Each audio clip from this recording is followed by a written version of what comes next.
Hello friends, and welcome to a special episode of The Good, the Bad, and the Poorly Written. So earlier this week, my wife and I bought tickets to Mystery Monday Night at Regal Cinemas, where the only thing you know is the rating, genre, and runtime. And the film we saw was We Bury the Dead, an Australian zombie movie starring Daisy Ridley. As we were driving home and talking about the film, I realized I had some things to say.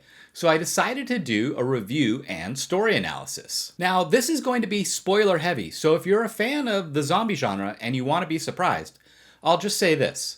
The film kept me engaged, and I wanted to know how it was all going to work out. Ultimately, I thought the resolution was lackluster and the climax was, well, anticlimactic. But if you love zombie movies, you'll be entertained. Alright, now for the rest of you, let's break down the film and see why it does, or in this case, doesn't work. I'm going to break it down by plot, character, and dilemma. Here's a brief recap of the plot. An accidental triggering of an experimental weapon by the United States kills hundreds of thousands of people on the island of Tasmania. Those who aren't killed by the blast have their brains fried by the electromagnetic shockwave and either become brain dead or zombies. Daisy Ridley's character, Ava, is an American who travels to the island under the guise of helping the body retrieval, but really she's there to look for her husband who had traveled to the island for a work trip. The military has the island locked down, and in order to reach him, she has to travel 200 miles south. Yes, I know they use kilometers in Australia, so maybe they changed this line for the US release. I don't know. At any rate, it's too far for her to go on her own, so she enlists the help of her body retrieval partner, Clay, and together they steal a motorcycle and make their way south towards the resort where her husband was staying.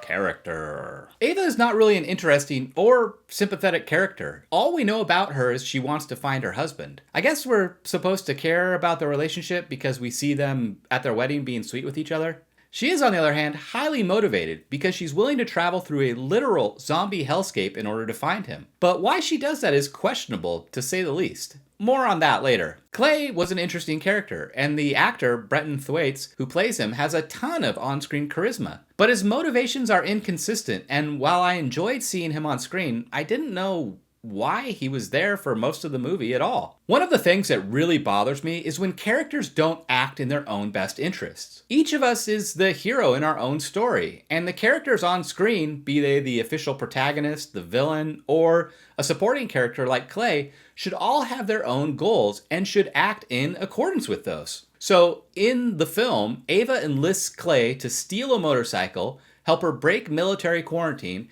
and travel through an irradiated zombie wasteland to find her probably dead husband on what is most certainly an unalive yourself mission. Now, Clay's only stated goal, which we don't learn until the end of the film, is that he's volunteering to show his estranged wife and daughter that he's a good guy.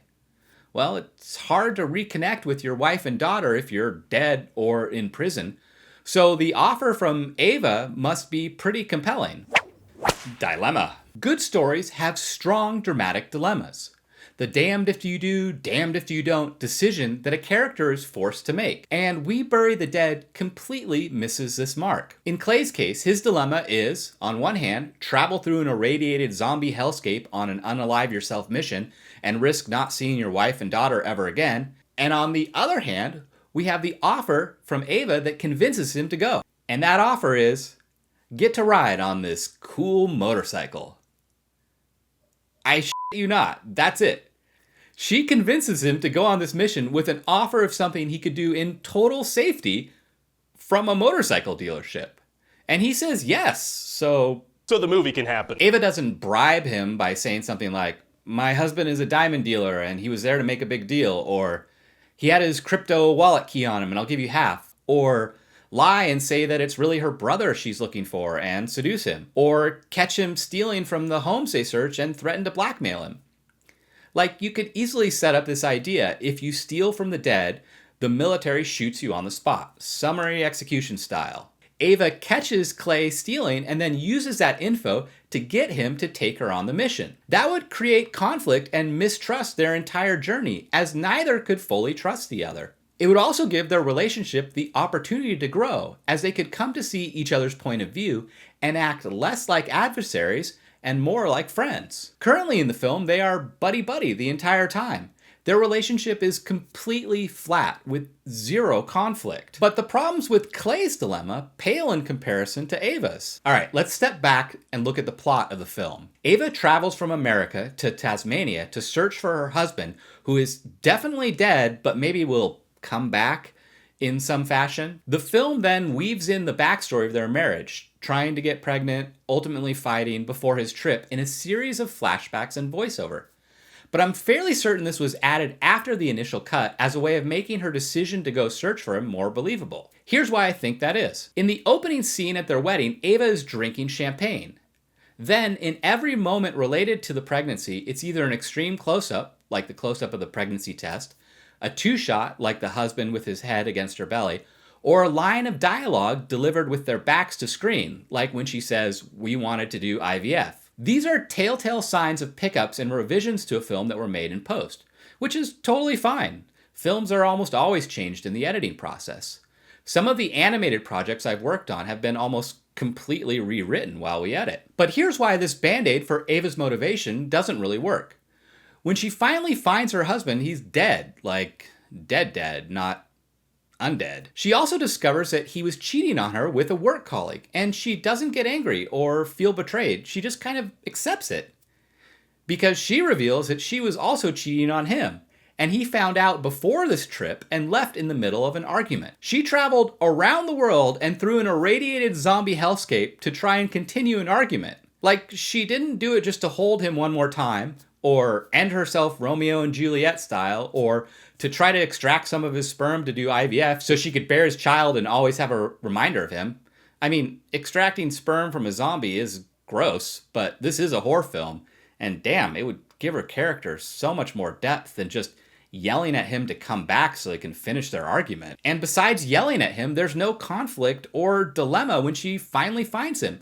It just happens. No zombie mistress appears and attacks her. The husband doesn't come back and bite her to death.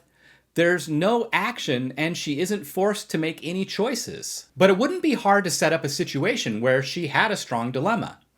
Let's go back to her idea that she blackmails Clay to go on the adventure, and imagine how that would play out here. By the time they arrive at the resort, they've reluctantly come to care about each other. Then, at the hotel, she finally finds her husband. He's one of the few that have come back. And not only that, but he actually seems to recognize her. Maybe she can save him. But when the husband turns violent and attacks her and Clay, she doesn't want to kill him, even though her decisions are putting Clay's life in danger. Now she's forced to make a decision. Does she save Clay, a flawed but very much alive and healthy human, or does she choose her zombie husband and in the process kill all three of them? It could have been the physical manifestation of the thematic question the film was based upon. Do we embrace the future and leave the past behind?